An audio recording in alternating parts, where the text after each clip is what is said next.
fifth one is around if it seems cheap, there's probably a reason for it. And it's not so much just, it's on a main road, like, you wouldn't buy on a main road, or blanket ruling these things. It's more around understanding things on a macro level and also micro. So macro would be things such as council planning. It would be any permits that have been issued within the street for construction. It would be larger scale planning that may impact that property. As Australia grows and population grows, there's a lot of areas that are now being targeted for new freeways or tunnels or infrastructure that will actually impact that property down the track. So I think understanding that element, and then on a micro level, the property itself, is it structurally sound? Is it fundamentally functional? Are there aspects that would be better in another suburb if you spent the same amount of money for, a different property? But probably the biggest one around, if it's too cheap, it probably is the notion of underquoting.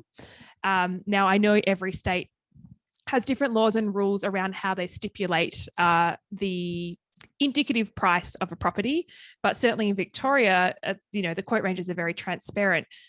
Often when you look at them, or certainly from my point of view, I can look at them and go, that's an underquote. And the reason you would know that is if you're in the market constantly and have seen comparable properties and you've done your research. So if you're a buyer out there this year and you're wondering, like, is that too cheap for a reason, or is it an underquote?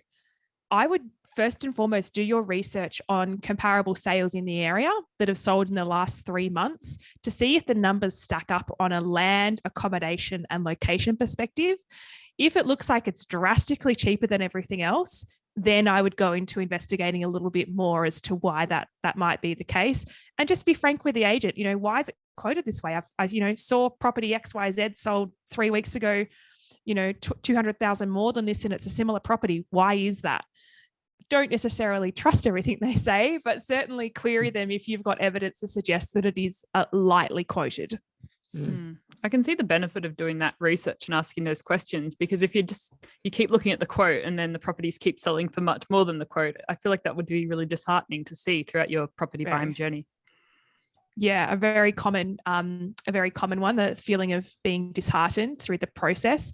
So that's also being around realistic, which is a good exercise to do regardless of a particular property, is to do your research as to what you can actually afford, because indicative selling price versus actual sale price are two very, very different figures.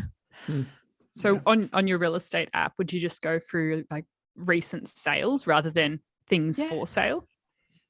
Yeah, correct. So you just go to the sold tab on realestate.com or domain and just sort it in sold by date, because sometimes they do by relevance, which is actually, you can blow out to 3 years. Most recently sold, and scroll through them and have a look at the floor plans, the condition, and the actual location. Ideally, no more than a 1K radius of the property or area in question for you, and start to ascertain, is this actually achievable for me?